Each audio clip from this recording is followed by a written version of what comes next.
Hello guys, I am Gurjeet and welcome to Daksh academy Ladwa YouTube channel. बच्चों, आज की class में भी मोस्ट इंपॉर्टेंट क्वेश्चन हमारे प्रीवियस एग्जाम से।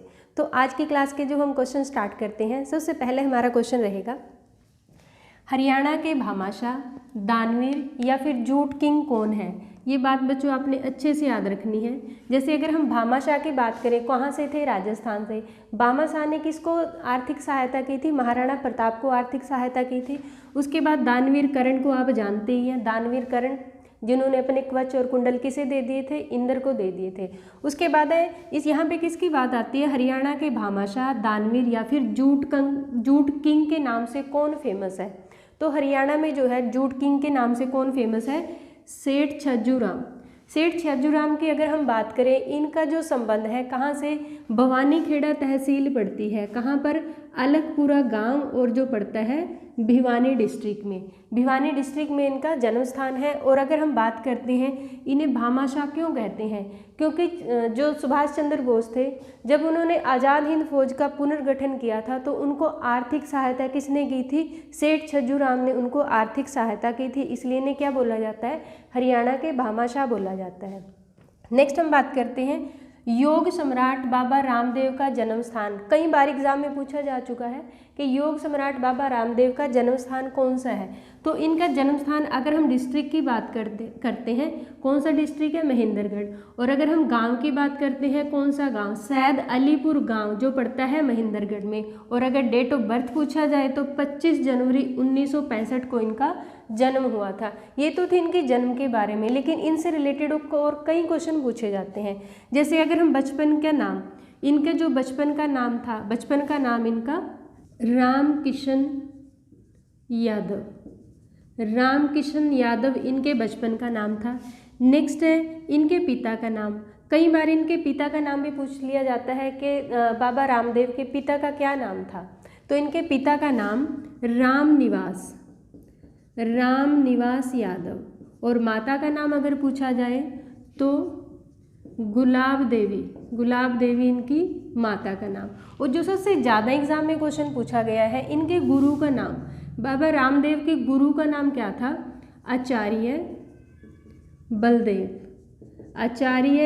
बलदेव इनके गुरु का नाम।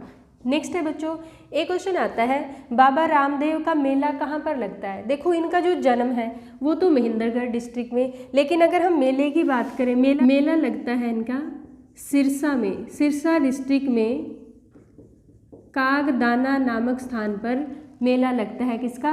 रामदेव का मेला। उसके बाद नेक्स्ट क्वेश्चन आता है, डेरा सच्चा सौदा के प्रमुख को सजा देने वाले जज कौन थे? बहुत इंपॉर्टेंट क्वेश्चन है बच्चों। इसमें आपने क्या याद रखना है कि जिसने डेरा सच्चा सौदा के प्रमुख जो गुरमीत राम रहीम, उनको सजा किसने सुनाई थी? किस जज ने उनको सजा सुनाई थी? तो जगदीप सिंह जज ने इनको सजा सुनाई थी। और अगर क्वेश्चन आता है ये कहाँ से है, हरियाणा के किस डिस्ट्रिक्ट से इनका संबंध है?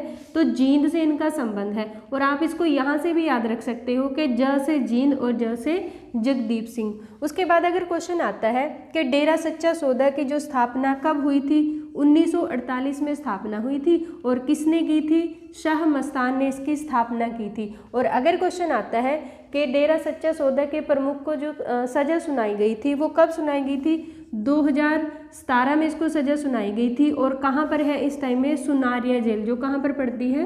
रोहतक में पड़ती है। नेक्स्ट है बच्चों, आला गीतों की खोज किसने की थी? ये भी क्वेश्चन बहुत इंपॉर्टेंट है और कई बार एग्जाम में आ चुका है। आला गीतों की खोज किसने की थी?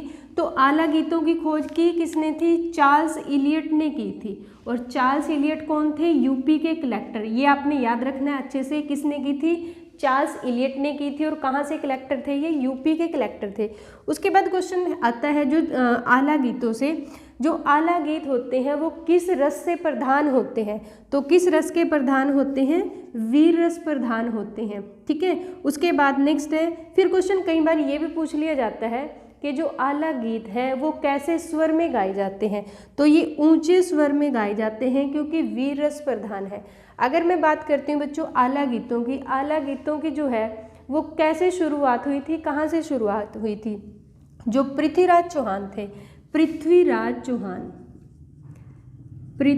चौहान कौन? पृथ्वीराज चौहान जो थर्ड थे, उन्होंने कहाँ पर अटैक किया था? महोबा पर आक्रमण किया था। कब? 1182 ईस्वी में कहाँ पर अटैक किया था पृथ्वीराज चौहान ने? महोबा पर अटैक किया था। और वहाँ के राजा कौन थे? परमर्दी देव चंदेल। परमर्दी देव चंदेल जो थे वो महोबा के राजा थे और इन्होंने जो है अपने 2 सेनापति नियुक्त किए थे पृथ्वीराज चौहान के खिलाफ। एक तो थे आला और दूसरे थे उदल। आला और उदल 2 सेनापति थे किसके? परमर्दी देव चंदेल के, ठीक है। और जो आला और उदल ये जो है इस युद्ध में इनकी हार हुई थी किसकी? परमर्दी देव चंदेल जो राजा थे हार हुई थी किसके खिलाफ? पृथ्वीराज चौहान के खिलाफ। और जो आला और उदल थे ये दोनों वीरगति को प्राप्त हुए थे, इसलिए जो है इनकी कथाएं जो सुनाई जाती हैं उन गीतों को क्या बोला जाता है? आला गीत कहा जाता है। और इसलिए ये जो गीत है वो कैसे रस से प्रधान है? वो वीर रस से प्रधान है। नेक्स्ट है बच्चों, हरियाणा में विधुर पेंशन योजना कब शुरू की गई? देखो विधुर पेंशन योजना यानी कि जिसकी पत्नी की मृत्यु हो जाती है उसे क्या बोलते हैं? विधुर बोलते हैं। तो हरियाणा में विधुर पेंशन योजना कब स्टार्ट की गई थी? 7 मार्च 2018 को विधुर पेंशन योजना स्टार्ट की थी। और इसमें जो है वो मिनिमम एज अगर पूछते हैं, मिनिमम एज की अगर हम बात करें तो कितनी होनी चाहिए? 45 ईयर्स उसकी एज होनी चाहिए पर्सन की, और उसने दूसरी मैरिज ना की हो तो उसकी जो है वो पेंशन लग जाती है किस योजना के तहत? जो है विधुर पेंशन योजना के तहत। कब स्टार्ट हुई थी? 7 मार्च 2018 को। नेक्स्ट क्वेश्चन है बच्चों, हरियाणा में विक्टोरिया क्रॉस प्राप्त करने वाले प्रथम व्यक्ति कौन थे? तो हरियाणा में जिनको विक्टोरिया क्रॉस मिला था वो कौन थे? पहले सूबेदार रिचपाल। सूबेदार रिचपाल के अगर हम पूछा जाए कि इनका संबंध कहाँ से था, तो इनका संबंध कहाँ से था? सतनाली गांव जो कहाँ पर पड़ता है? महेंद्रगढ़ में पड़ता है।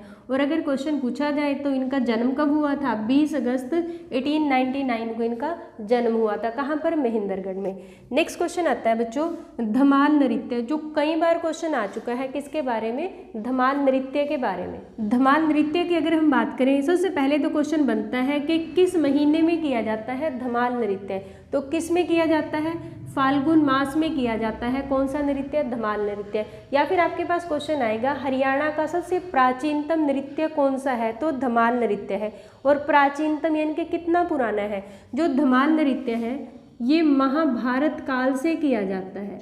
महाभारत काल से कौन सा नृत्य किया जाता है? धमाल नृत्य। उसके बाद क्वेश्चन आता है कि हरियाणा का कौन सा नृत्य केवल पुरुष प्रधान है?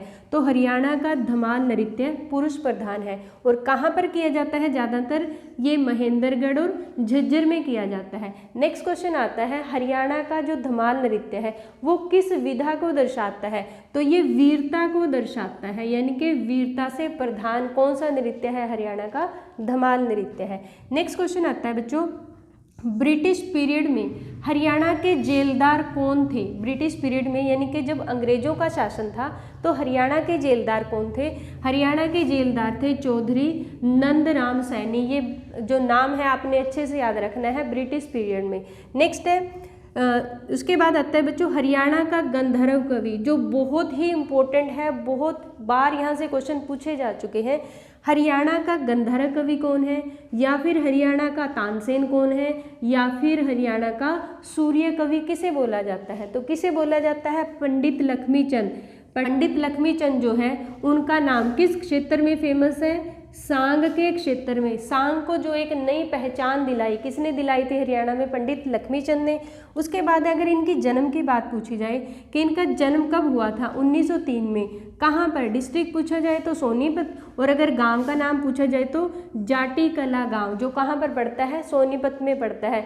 बहुत ही जल्दी पंडित लक्ष्मीचंद की मृत्यु हो गई थी। कब? 1948 में इनकी मृत्यु हो गई थी। नेक्स्ट है बच्चों उसके बाद एक क्वेश्चन और पूछा जाता है किससे रिलेटेड? पंडित लक्ष्मीचंद से। इनके गुरु का नाम क्या था? मान सिंह। उसके बाद नेक्स्ट क्वेश्चन आता है कि पंडित लक्ष्मीचंद के जो फेमस सांग हैं उनके नाम कौन कौन से? वैसे तो बहुत सांग जो है पंडित लक्ष्मीचंद के हैं, लेकिन इनमें से जो द्रौपदी चीरहरण है इसके बारे में पूछ लिया जाता है। द्रौपदी चीरहरण किसका सांग? तो पंडित लक्ष्मीचंद का। नेक्स्ट है नल दमयंती सत्यवान सावित्री। ये सांग जो है वो किसके हैं? पंडित लक्ष्मीचंद के, इसलिए इनको क्या बोला जाता है? गंधर्व कवि की संज्ञा दी गई है। उसके बाद नेक्स्ट क्वेश्चन आता है बच्चों, हरियाणा की सेकंड लैंग्वेज। ठीक है, हरियाणा की सेकंड लैंग्वेज कौन सी है? पंजाबी। पहली कौन सी है? हिंदी है। और अगर सेकंड के बारे में पूछा जाए तो कौन सी है? पंजाबी है। या फिर क्वेश्चन ऐसे पूछ लिया जाता है कि हरियाणा की जो सेकंड लैंग्वेज है पंजाबी, वो किसके प्रयासों से बनी थी? तो किसके प्रयासों से बनी थी? 2010 में भूपेंद्र सिंह हुड्डा के प्रयासों से बनी थी हरियाणा में सेकंड लैंग्वेज पंजाबी। या फिर क्वेश्चन ये पूछ लिया जाता है कि पंजाबी से पहले हरियाणा की सेकंड लैंग्वेज कौन सी थी? तो तमिल। सेकंड लैंग्वेज कौन सी थी? तमिल। अब देखो यहाँ से ये बात जानकर हैरानी होगी कि हरियाणा जो हिंदी क्षेत्र है या फिर हरियाणवी क्षेत्र है, तो यहाँ पे जो है साउथ की लैंग्वेज यानी कि तमिल लैंग्वेज जो है वो सेकंड लैंग्वेज क्यों बनाई गई थी? क्योंकि जब बंसीलाल का टाइम था, जब चौधरी बंसीलाल हरियाणा के सीएम बने थे, जो उनका पहला पीरियड था, 3 बार बने हैं चौधरी बंसीलाल हरियाणा के सीएम। जब वो पहली बार बने थे तो हरियाणा की सेकंड लैंग्वेज उन्होंने कौन सी बनाई थी? तमिल बनाई थी। और इसके पीछे भी एक कारण था, क्यों बनाई थी? क्योंकि जो हरियाणा है वो पंजाब से अलग हुआ था, किसके आधार पर? भाषा के आधार पर। और वो नहीं चाहते थे कि जो हरियाणा है वो पंजाब से अलग हो। उसके बाद है कुछ मतभेद चले हुए थे किसके बीच में? हरियाणा और पंजाब के बीच में। इसलिए जो चौधरी बंसीलाल है उन्होंने हरियाणा की जो सेकंड लैंग्वेज है वो कौन सी बनाई थी? तमिल बनाई थी। ठीक है बच्चों, तो ये हुए बच्चों आज के 10 मोस्ट इंपॉर्टेंट क्वेश्चन। और आज की क्लास के लिए बच्चों लाइक करना, शेयर करना ना भूलें। और अगर आप चैनल पे नए हैं तो सब्सक्राइब कीजिए और बेल आइकन को ज़रूर प्रेस कीजिए, ताकि आपके पास जितनी भी हमारी नई वीडियोस आएँ तो उसकी नोटिफिकेशन आपके पास जल्दी से जल्दी आए।